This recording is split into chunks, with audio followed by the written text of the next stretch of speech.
नमस्कार, आप देख रहे हैं पोलफुल न्यूज बीजापुर से।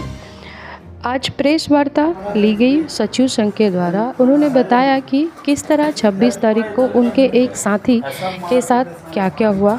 वहीं संतोष कुंजाम ने भी बताया कि किस तरह एसडीओपी कुटरू के द्वारा उनके साथ बेदर्दी से मारपीट की गई और उन्हें बीच सड़क पर रोककर उनके साथ क्या हालात किए गए। पहुंचाने का सबसे बड़ा कोई योगदान रहता है तो ये पंचायत सचिव, तकनीकी सहायक, जनपद के स्टाफ का या जितने भी कर्मचारी हैं बहुत बड़ा योगदान रहता है।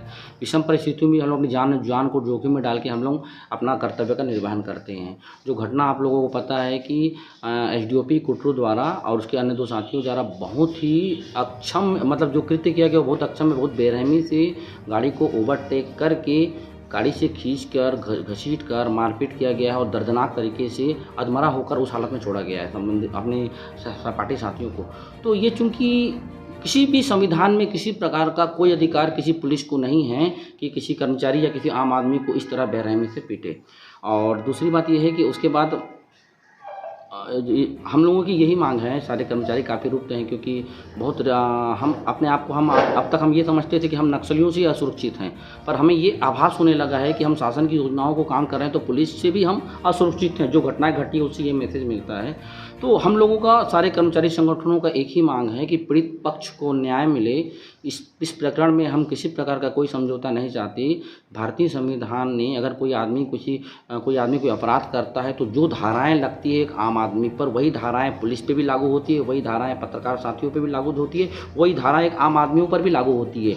तो अगर जो अपराध किया है उस पर भारतीय संविधान अनुसार जो धाराएं लगती है उन धाराओं के तहत उनके ऊपर एफआईआर दर्ज हो और माननीय मुख्यमंत्री जी और माननीय गृह मंत्री जी से भी मैं आप सबके माध्यम से आह्वान करना चाहूँगा, निवेदन करना चाहूँगा कि इस प्रकरण को संज्ञान में लेकर, क्योंकि पंचायत मंत्री हम खुद उनके विभाग के भी कर्मचारी हैं, संज्ञान में लेकर आरोपी एसडीओपी कुटरू बृज किशोर यादव के ऊपर उन धाराओं के तहत एफआईआर दर्ज करें व निलंबन व बर्खास्तगी की कार्रवाई राज्य शासन से करें। जब तक ये चीज़ें राज्य सरकार द्वारा नहीं की जाएगी तब तक सभी पंचायत विभाग, जनपद के सारे कर्मचारी, हम किसी भी प्रकार के शासकीय कार्य को हम काम बंद कलम बंद आंदोलन के लिए हम लोगों ने ज्ञापन दे दिया। कोई कार्य हम लोग नहीं करेंगे और इसी के तारतम्य में हम लोग सोमवार को यहाँ अंबेडकर भवन से लेकर एसपी ऑफिस तक न्याय यात्रा निकाल रहे हैं। न्याय की गुहार लगाएंगे, एसपी ऑफिस का घेराव भी करेंगे, क्योंकि जो न्याय के रखवाले हैं वही अगर न्याय तोड़ रहे हैं तो हमें और किसके पास हम न्याय के लिए जाएं। उसके बाद भी कार्रवाई नहीं होती है तो अगली रणनीति हम लोग आप सबको मीडिया के माध्यम से अवगत करवाएंगे। जी धन्यवाद। बहुत धन्यवाद सर। हम लोग विभागीय कार्य के लिए प्रधानमंत्री आवास का निरीक्षण करने ग्राम पंचायत उसकापट्टनम गए। नाम बता दो। उसकापट्टनम से आने के बाद हम लोग जैसा कि कुटरू से उसकापट्टनम की एक ग्राम पंचायत गुदमा पड़ता है, गुदमा से आगे एक तुमला करके पुलिया पड़ता है, तुमला पुलिया के नाम से जाना जाता है। वहाँ से पुलिया से करीब 200 मीटर की दूरी में पीछे से एसडीओपी का गाड़ी आ रहा था। हम लोग नहीं जान पाए थे कि एसडीओपी का गाड़ी करके। गाड़ी में मेरे गाड़ी के पहले जस्ट पुलिया था 50 मीटर की दूरी में। एसडीओपी द्वारा मेरे को साइड मांगा गया। अब पुलिया सकरा होने के कारण वहाँ पे एक ही गाड़ी पास हो सकती थी, उस कारण से मैं अपने गाड़ी को आगे करके पुलिया से पार कर गया। जस्ट एसडीओपी मेरे पीछे से आया, मेरे ओवरटेक करते हुए गाड़ी को वहीं पर रुकवा दिया करीब 10-15 मीटर की दूरी पे। फिर जैसे ही कांच नीचे करके बोला, फिर मैं कांच नीचे किया। एसडीओपी द्वारा कांच नीचे करने के बाद मेरा कॉलर पकड़ते हुए गाड़ी का गेट खोलते नीचे पटक दिया गया मेरे को। फिर अपने पुलिसिया भाषा में जो भी मुँह आया वैसा गाली देते हुए मेरे को अपने जूते से, मुँह से, हाथ से इतना मारा कि अधमरा करते मारते गया। फिर उससे गार्ड आया, गार्ड ने अपने गन मेरे ऊपर टिका दिया। फिर वो गन से ही मारने लगा मेरे को। एक उसका ड्राइवर था, ड्राइवर ने मेरे साथी बाबूराव पुलसे के पास मारने के लिए चले गए। उसको भी मार रहा था, उसको मैं देखा। फिर मैं उसको बचाने के लिए उसको बोला कि भाई ये गाड़ी मैं चला रहा था, ये सच्ची बैठा था करके। फिर उसको छोड़ के वो सीधा मेरे पास आया, वहीं पास से झाड़ी से लाठी उठाया या तोड़ा, फिर मेरे को मारना। तीनों मेरे को अधमरा होते तक मारते ही रहा। फिर उसने मेरे को पूछा क्या करते हो करके। मैं बोला इंजीनियर हूँ। बोला तो नाम बता। बोला तो मैं नाम बताया कि संतोष कुंजाम। बोला तो संतोष कुंजाम बोले कि आदिवासी क्या? बोला हाँ आदिवासी सर। बोले साला आदिवासियों के तिलक लगा के घूमता है करके बोला।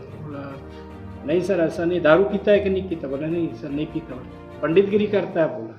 फिर उसके बाद सर वो मारते गए। फिर मैंने बाबूराव पुलसे को फिर बोला सर आप कलेक्टर साहब को फ़ोन लगाओ या जिला सीओ को फ़ोन लगाओ, बोला तो फिर इसको गाली गलौज किया सर। फिर बोले कौन होता है कलेक्टर, कौन होता है जिला सीओ करके बोले, सबको देख लूँगा करके।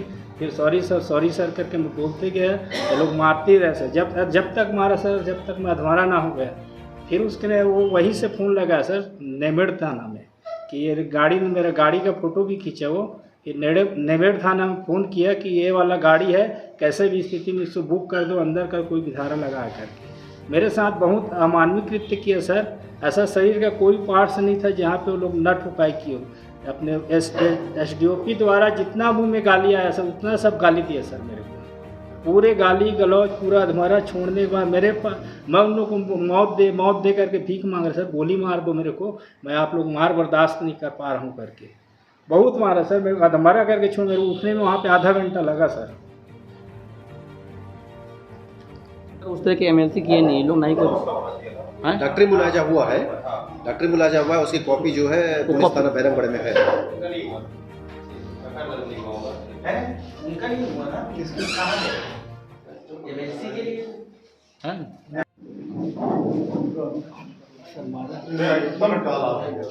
ये निकालो आप लोगों ने कैसे निकालो, झुक नहीं सकता है अपन निकाल। गणेश बैठ नहीं पाता। कमर में ये देखिए कमर का, देखिए सर, ये देखिए और इधर सामने भी मारे गए हैं, इधर भी जूता चप्पल से मारे हैं। वो एक्चुअली अभी झुक नहीं सकता, ऐसा मारे साला सीने में चौकीदार पूरे जूता से अधमरा किया गया था। ये तो अभी ठीक दिख रहा है, ये काला हुआ मेरे प्राइवेट पार्ट्स में पड़ा है, इधर ही मारा। मतलब मारने का गैर इरादा नहीं उनका क्या था। अगर मेरे ख्याल से शायद नेमेड़ थाना में अगर इनको पकड़ते 100% कुछ ना कुछ डाल के, उनका जो नियत से लग रहा था कि इनको किसी न किसी प्रकरण में फंसाते, कर देते सीधा। हाँ ये पक्की बात था, क्योंकि एक पुलिस अधिकारी को ये चीज़ शोभा नहीं देता। इनके सामने ही फ़ोन कॉल करके वो बता रहे हैं इनको पकड़ो और किसी भी प्रकरण में इनको बुक करो, ये उन्होंने फ़ोन कॉल से बताया। मैं चाहूँगा कि उनके फ़ोन कॉल का भी नंबर ट्रेस किया जाए, जो बात हुई ऑलरेडी वो रिकॉर्ड में दर्ज होगा वो चीज़ें। जब आम आदमियों को ये सब चीज़ें होती है तो 100% उस अपराधी का भी होना चाहिए।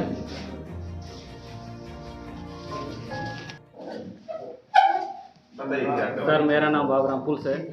हम लोग ग्राम पंचायत उसको पट्टन में प्रधानमंत्री आवास और नरेगा का काम देखने के लिए हम लोग गए थे निरीक्षण। उसके बाद वहाँ से वापस लौट रहे थे तो तुमला नाला पास में तो पुलिस वाले अन बजाए, वहाँ पे पुलिया सामने रहा तो उसके चलते उनको जल्दी से हम लोग साइड नहीं दे पाए। नहीं देने पाने से वो हम लोग से गाड़ी क्रॉस करके आगे रोक के उसके बाद आए कांच उतारो करके बोले। तो कांच उतारने बाद में वहाँ से कलर पकड़ के गुंजम साहब को टीए को नीचे गिरा के लात मारना चालू कर दी। उसके बाद फिर वो गार्ड आया, गार्ड आके मेरे को मारना चालू करे।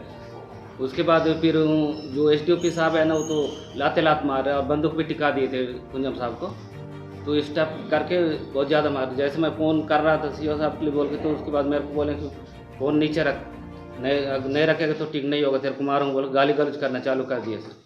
तो इतना भयंकर मारे कि जूता चप्पल से डंडा मार से बहुत ज़्यादा मार दिए।